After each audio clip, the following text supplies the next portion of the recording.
to kun ga shi manzo Allah shi ya kafa al'umma ne ba bisa kabilanci aka kafa al'umman nan ba. To amma yanzu bature wanda yake asasin kasashensa daulolinsa da yake da Ingilan, France, Jamus, ina ne, Belgium, menene, akan wani asasi suka kafa kasashen nan da al'ummun nan? Ku gaya mini. Kabila, akan kabila ne. Me yasa suka zo nan don su bayyana sai mu yan kabilan su? A don su saci dukiyoyin mu, su ɗiba su karfafa kabilolin su.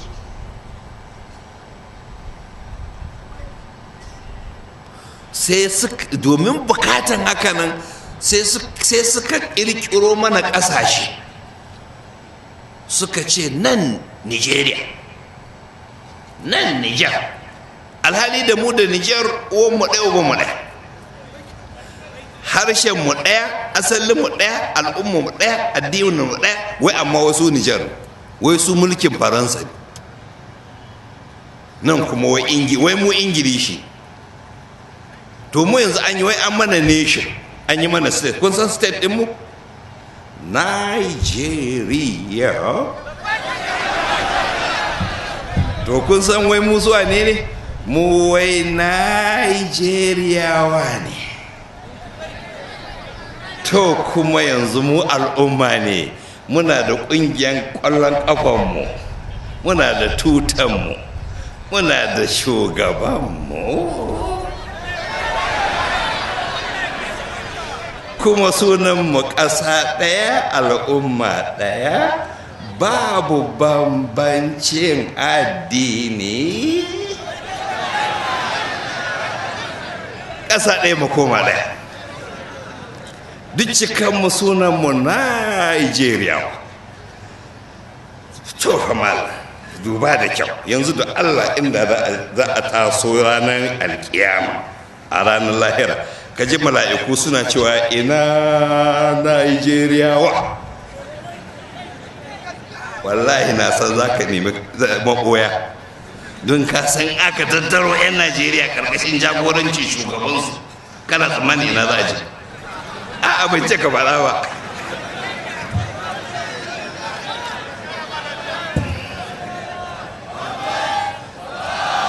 Idan aka ce to ka san inda aka ce ina 'yan al'umman Muhammadu, kila ka ce za ka shiga, in ka zo mala'ika ce a za ka yi ɗan Najeriya ne.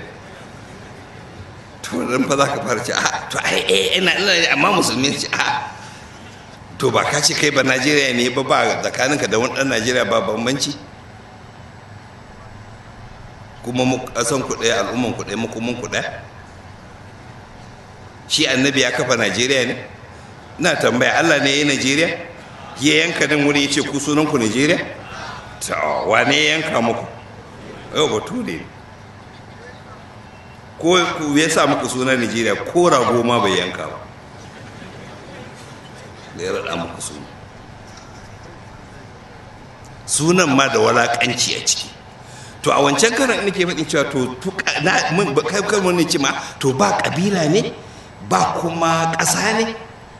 In akwai addini sai mu ce ba mu ce maka ba, akwai ƙasa, akwai ƙabila.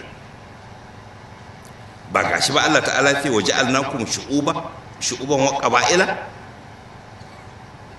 Waye ƙabiloli? Ya Allah ya ƙabila, ba mu kai ƙabila ba, amma ƙabilanci ne ba yi da kyau.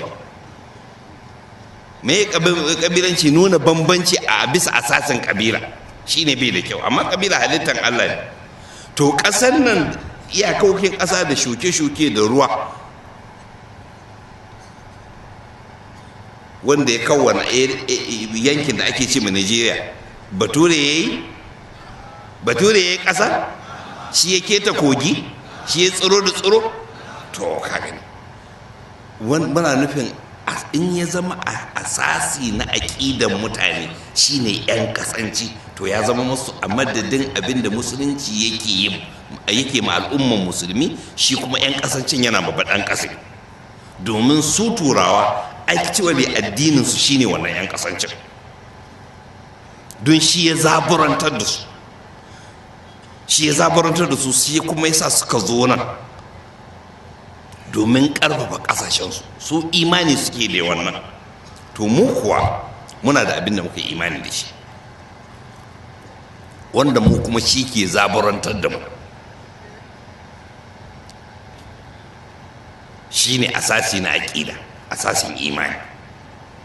Mu shi ke zaburantar da mu, mu ƙabila a wurinmu ba ya zaburantar da mu. To tambaya, ba a ƙasashe ne ya haramta ne musulmi su ƙasa, suna yin ƙasa, amma zai zama asasin ƙasan menene asasin ƙasan musulmi? ƙabilanci, yan ƙasanci, mene? Yau musulunci. To kowace ƙasa da taka rika alfahari kamar su turawan turai dinnan da suke da su, yan faransa suna alfahari da faransanci, suna ganin su suka fi kowa. Ingilishi kuma yana ganin ya fi su kuma suna ganin sun fi ingilishi. Bajamusai kuma yana ganin duk ya fi su kuma suna ganin sun fi bajamusai. Haka nan abin yake.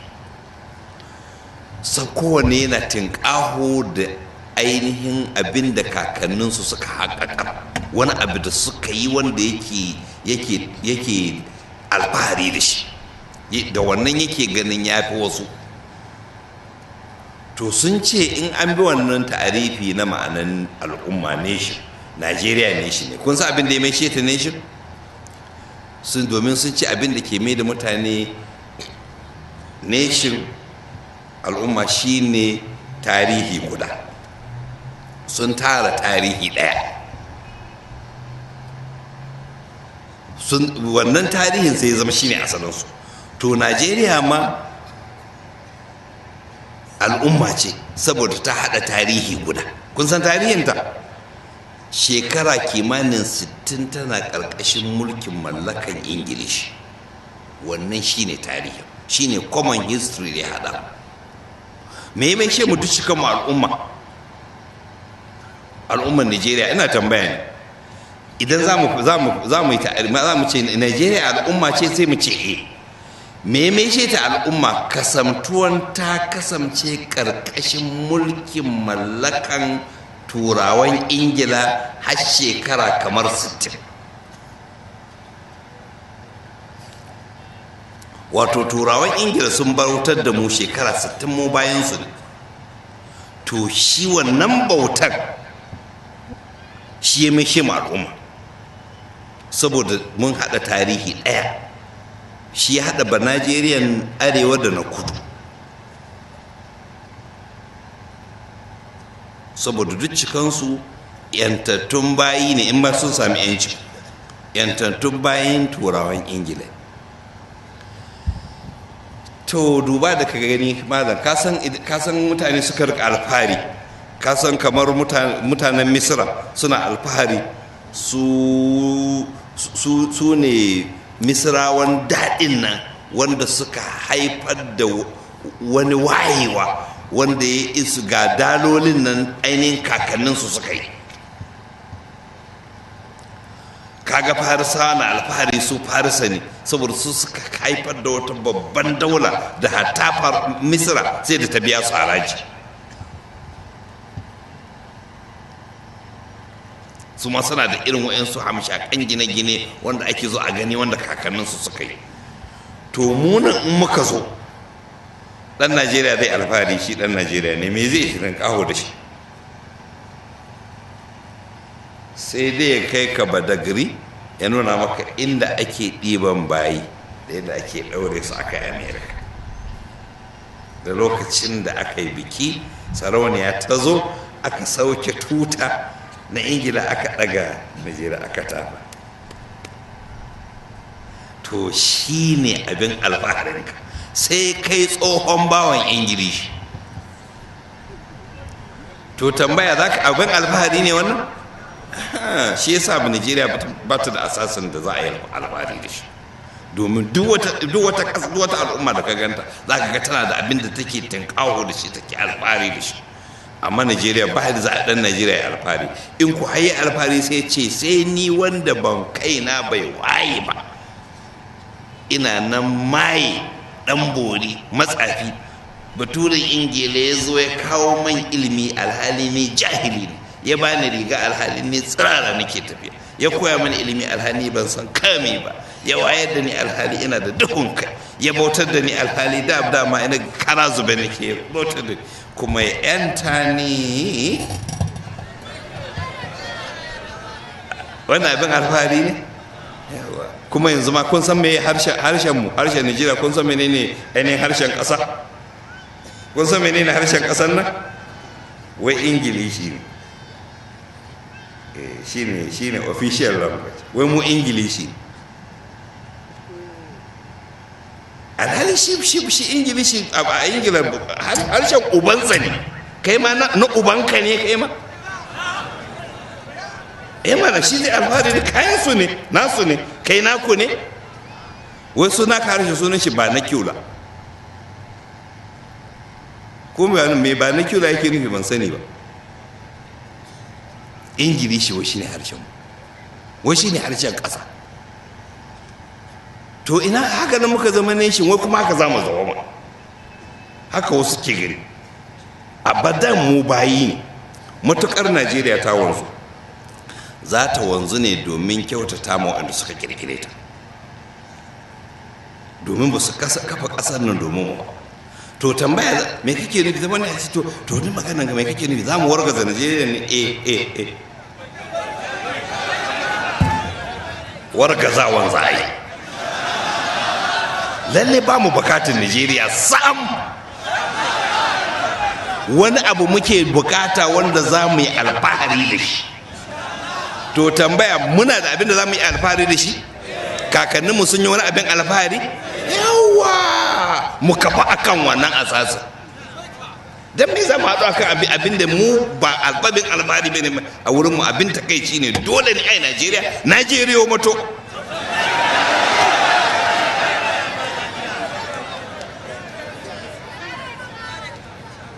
Ba dole ne ai Najeriya ba. Ko kuna tsammanin an je lahira za a baka ladan yin Najeriya ne? Ba dole ne mu Najeriya ba. Abin da ya zama na lazim shine mu shine mai addini. To akan asasin shi ne kuma za a iya kafa al'umma.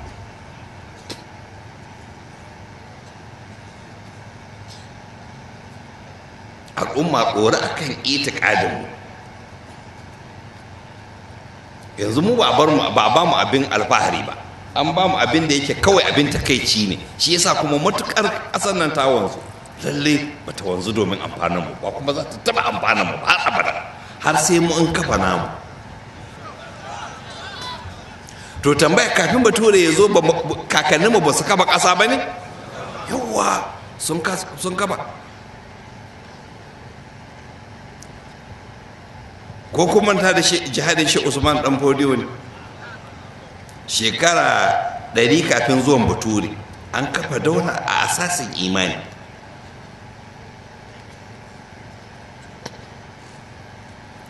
Shi kuma bature da ya zo ba babaro da ya mana ba, ɓalo-ɓalo ya yi wannan abin, ɓalo-ɓalo ya yi wannan,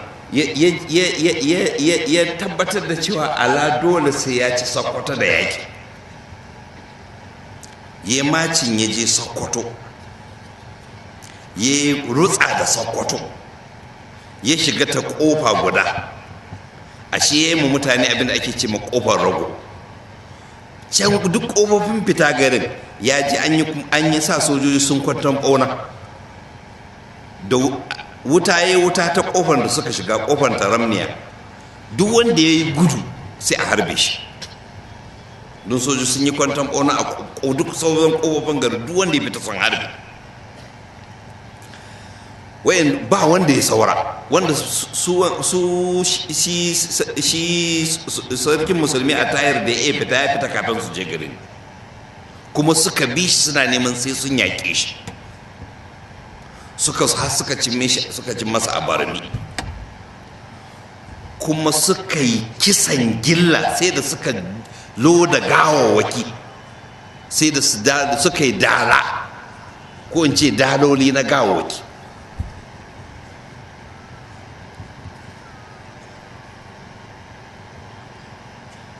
sannan bayan sun tabbatar da cewa sun rusa wannan sun kashi sun kisa, sannan shi lugadi ba tare da ya ɓoye ba ya yi jawabi a Sokoto ran da ya shiga Sokoto ranar 15 ga watan Maris 1903. ya ce da can Fulani, kamar da shi wannan ina ga muku abin da lugadi ya faɗa ke, ya ce da can Fulani sun ci ƙasar nan da yaƙi saboda haka su suke da ikon su mallake ta, amma mu yanzu turawan Ingilishi mu kuma mun ci ku da yaƙi saboda haka mu ke da haƙƙin mallakan ku. Mun san kuna da dokoki irin na addinin ku, mu ma mana da dokoki irin na addinin. Akwai bukatan ku fahimci irin namu addinin da dokokin don shine yanzu zai mallake ku.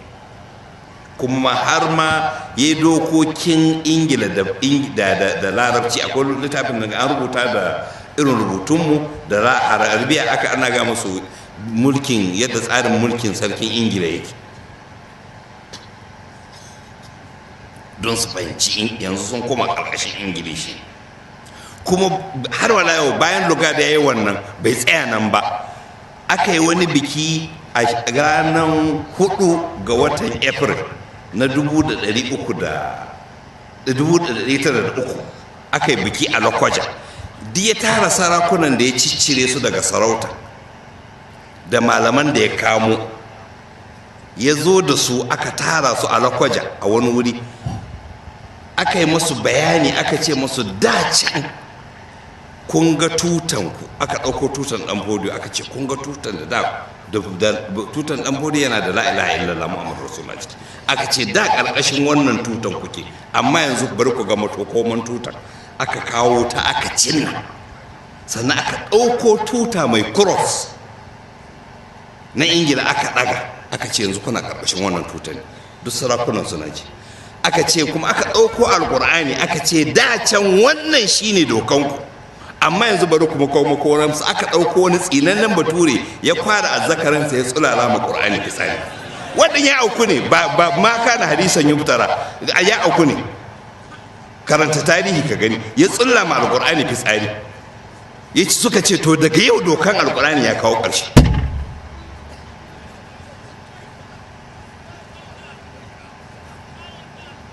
To kun ga ya ɓoye? Ina tambaya ya ɓoye? A sarari yana muku cewa yanzu kun tashi a da, yanzu kuna ƙarƙashinsa ne. Wannan al'amari ya ishi ya cancanci a ce kuka muke yi.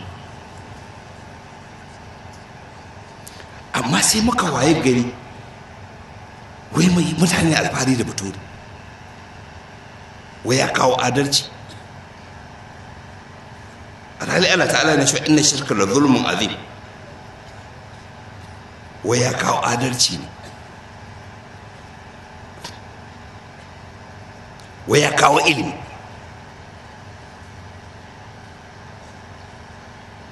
Har ma aka yi wani sarkin musulmi ya zaɓi ranar da aka ci Sokoto da yaƙi a ranar da za a yi bikin naɗa shi sarki.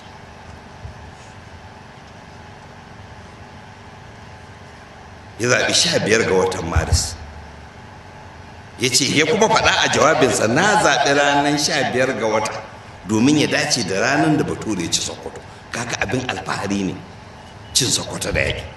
Kuma aka fira da shi ma BBC yake cewa ai zaɓen sarkin musulmi ma sai in adama ai sai sarauniya ta yadda. Kai ka ce abin kirki ne, hal alfahari suke sun zama abokanansa, sun zama ƙarƙashin sarauniya. Kuma karkace man ba addini bane, karkace man ba addini bane, sai dai in kai kidahumi ne, ko banka mai bankaura mai huji, in kana nan da shi ɗauko shi ka duba kan sarki da ɗammara, duba kan sarkin zaka ga cross, duba ɗammaran yahudu ne.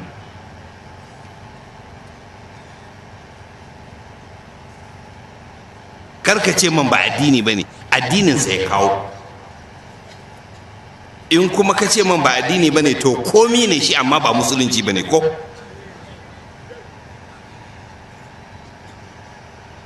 don rashin ruwa da addini shi ma addini, amma ƙarya ne ma a ce ba ana rashin ruwa da addini, ƙarya ne. Ba wani abu rashin ruwa da addini da ruwansu da addini. To ballantana kuma yanzu da ɓalo-ɓalo ma aka zo maka da shi a fili, yanzu aka nuna cewa a ƙasar nan musulunci shine babban abokin gaban ƙasa, an ayyana. Yanzu ɓalo-ɓalo da musulunci ake fara.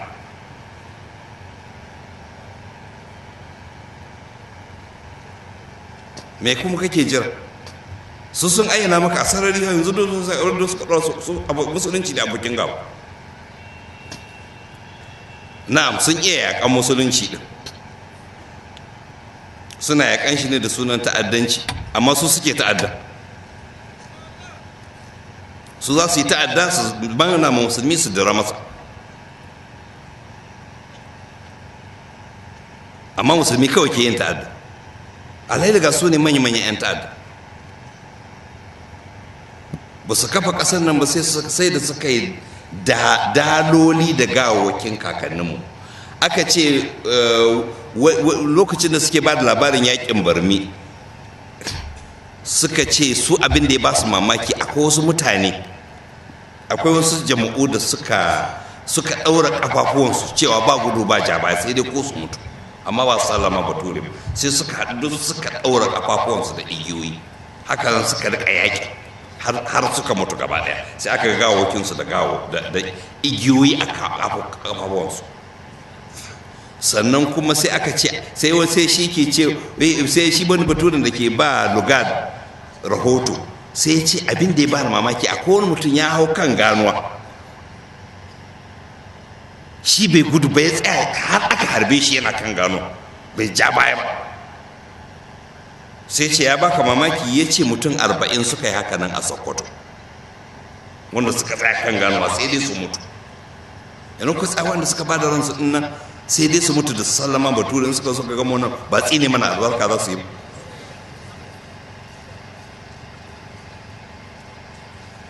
Sun ba da jinenin su mu mana alfahari da bature da ya kashe su.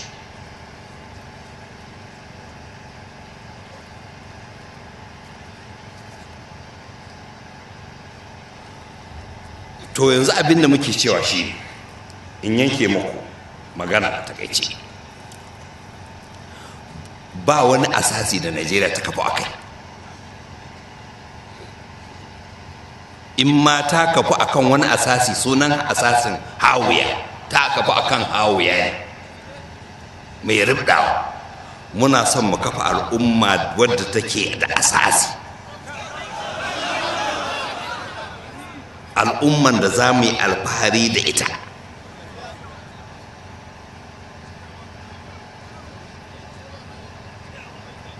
Al'umman da za ta karɓi kowa a asasin imani. Na'am, ta yi mutum ya ce to yanzu dai kuna neman yin wato za su kafa ƙasar musulunci ku koruwan ku ce kowa ya zama musulmi, ku tilasta mutane sun ce o'o. Ka duba tarihi ka gani, ka duba tarihi ka gani, kafin ma bature ya zo dama can ba kowa ne musulmi ba ƙarƙashin daular shehu, amma musulmi wanda suke ba musulmi sun zauna lafiya lau ƙarƙashin daular su, an kare musu haƙƙinsu. Amma asasin al'umman shine addinin musulunci. To shi irin shi muke so mu. In ba za ka yi musulunci ba za a yi kara biddini, ba wanda zai ce maka ka zama musulmi. Amma mu ba za mu ce saboda kai wai mu aji addini ba. Abinda suke cewa to kana nufin kenan ba duk ai kasan akwai addinai daban-daban, ba nufin za ka yi bambanci addini za ka yi, a'a ba haka abin yake ba. Yanzu akan wani asasi ake, wannan asasin shi ba sunan shi musulunci bane, amma mu musulmi muna ciki, ko ba haka bane? To mu ma za mu kafa asasi sunan shi musulunci, su ma su kasance a ciki. Al-islamu ya alu wa la yu'la alai.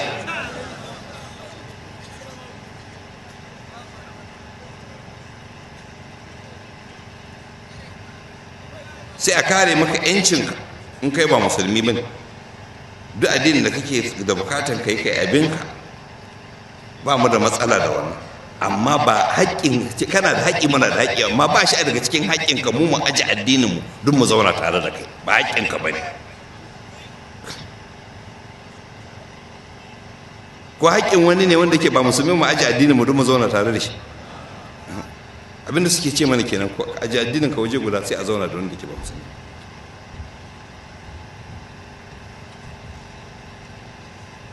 na bahaushe yana ce an kaji mutum ya ce ai wasan jifa ya taka dutse.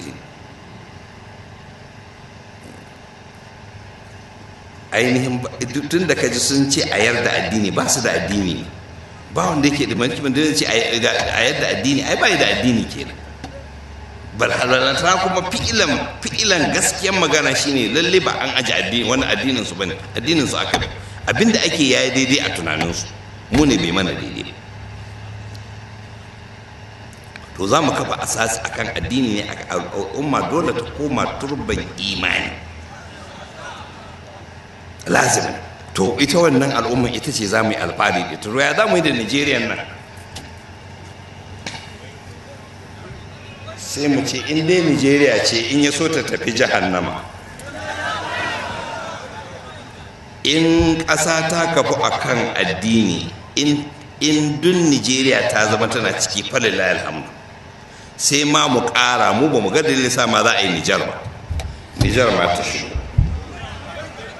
ba mu ga dalilin kamar ba, kamar ma ta shigo. Za mu kafa al'umma ne a bisa asasin addini. Iyakokin da bature ya kafa don bukatan kansa ne, ba don bukatan mu ba. Ba mu da bukatan iyakokin da ya ci a shata mana. In wani yana ya ga cewa in dai za a kafa al'umma asasin addini ne sai dai ya fita, to ya fita.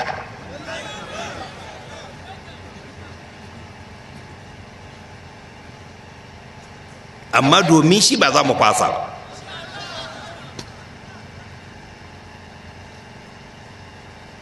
Wannan al'umma ita ce za mu iya alfahari da ita, mu ce al'umma ce ɗora akan aƙida. To kuma wa'annan tun da suka kafa abin da suka kafa sun san abin da za su iya yi don tabbatar da wannan. Daga cikin yunkurin tabbatar da abin da suka kafa shine samar da rigima a tsakanin musulmi, don shi a rigima a tsakanin musulmi yana amfana su. Duk maganar nan da nake ina cewa musulmi ne, in ka ji wani bayan ya tashi magana yana cewa to wanne za a yi a cikin musulunci ai iri ne, to ba yahude ne ko yana masu aiki bai sani ba. Musulunci guda nawa ne, iri nawa ne, mu dai ɗaya muka sani. in kai anaka ya kasu kashi to kuma ba su inda ka samu ba. Kila mu dai na wajen annabi Muhammadu muka sani, ko kai naka na annabi wane ne ba mu sani. Su suke amfana da rigima tsakanin musulmi da musulmi, don haka su ma suke assasa ƙungiyoyin faɗa da musulmi. Yanzu wani bayan da suka ce yanzu fa addinin musulunci yana mai yunkuro ya taso, saboda haka akwai fokawa a cikinsa.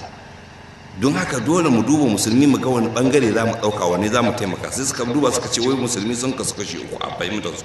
Akwai masu traditionalist wanda suke a gargajiyance, wanda su sallah da wuridi ya dame su. Sai kuma akwai masu tsatsauran ra'ayi wanda suke cewa sai dai a koma musulunci kawai. Sai kuma 'yan tsaka-tsaki, 'yan bayyana wanda suka turantu sosai, suke ganin cewa abin da yadda bature yake kuma amma dai a yi musulunci. Suka ce to yanzu wanda suka kamata su tafi da su ne 'yan bayyana. To amma kar su ɗauka 'yan bayyana ma lafiya da wani, domin shi musulmi ne ba, wata rana yana iya canzawa. Saboda ka kar a ɗauki wa'annan 'yan tsaka-tsakin a ce na gida ne, tun da dai ba nan bane musulmi ne, yana iya juya ya ci shi musulunci shi zai. Sannan kuma traditionalist din nan suna da amfani, na gargajiyar nan suna da amfani. Kar a ɗauka kuma su kawai ibadodi kawai suke a ɗauke su cikin sauƙi, suna iya zama haɗari. Don in suka ga 'yan tsaka-tsakin nan sun fara hulɗa da bature za su yi faɗa da su. Saboda haka su ma akwai bukatar a bi su taka-tsantsan. So su kuma masu tsatsauran ra'ayi, masu ɗaukan makamai suna da gingimu, to su ma suna da amfani. Ko da ke su haɗari ne amma suna da amfani. Turawa na iya amfani da su domin kawo rikici cikin musulmin kansu. To kuma yanzu fi'ilan abin da suke kenan, kowanne sun kurɗa su suke yin ma ƙungiyoyin ta'addada. saboda ka duk wanda ka je yana ƙoƙarin ya raba kawo kan musulmi, to lalle su yake ma aiki, domin su za su amfana da wannan.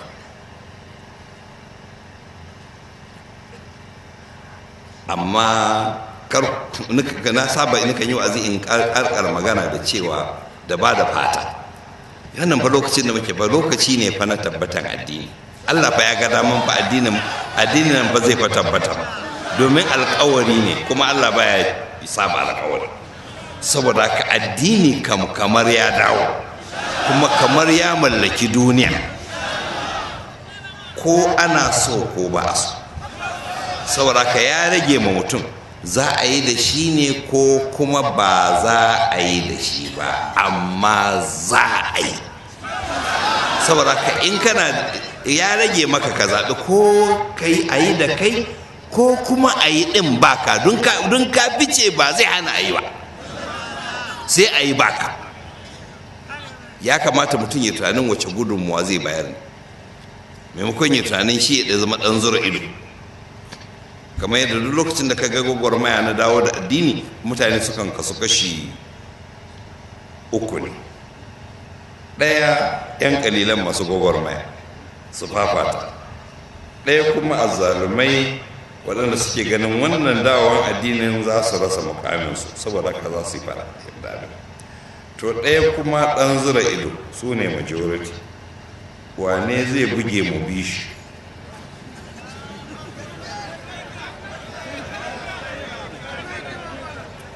In azzalumai suka murƙushe 'yan gwagwarmaya, ya ba shadarke ce hawa kawai ka tashi ka ja da manya ga irin tsiyan an gama da. Idan kuma 'yan gwagwarmaya suka murƙushe azzalumai, sai ya ba shadarke ai da wani sun kuɗi akan gaskiya, ko da ku gan an yi da ni ba da gangan jiki, ina tare da ku a zuciya. To cikin ukun nan wanne kake so ka zama? Zaɓi ɗaya. Ka zaɓi ɗaya, amma in ka zama ɗan kallo, to kar ka ɗauka komai lafiya, don tana iya ka mutu kana ɗan kallo. Saboda haka kaga gobe kiyama kenan, da Allah zai tambaye ka ya kake ganin ana cewa a koma ga addini na, sai baka bada gudunmawa ba, za ka ce ai na ɗauka abin zai nasara ne, sai a tafi da ni, sai kuma ba ne rashin sa'a ba, yi nasarar ba masu yi na mutu. To ka san ko ba za a ce maka to tun da haka nan ne je ka aljanna ka sami ladan abin da kaga dai ya rage maka da. Yanzu dai abin da muke cewa shine insha Allahul azim, addini kamar ya dawo. Wannan kuma ba kawai hasashe bane, muna ganin alamomi, kuma ma har su ma azzaluman su ma sun sani, an tammata kada. Lokaci kawai ake jira. Allah ya nuna mana lokacin da tutar la ilaha illallah muhammadu rasulullah za ta filfila a wannan ƙasa, ya zama ba za a yi komai ba sai an ce qala Allah qala rasulullah. Insha Allah ya samu a cikin kuma wanda zai amfani da su domin tabbatar da wannan. Wa sallallahu ala muhammadin wa alihi tayyibin tahirin. Wassalamu alaikum wa rahmatullahi.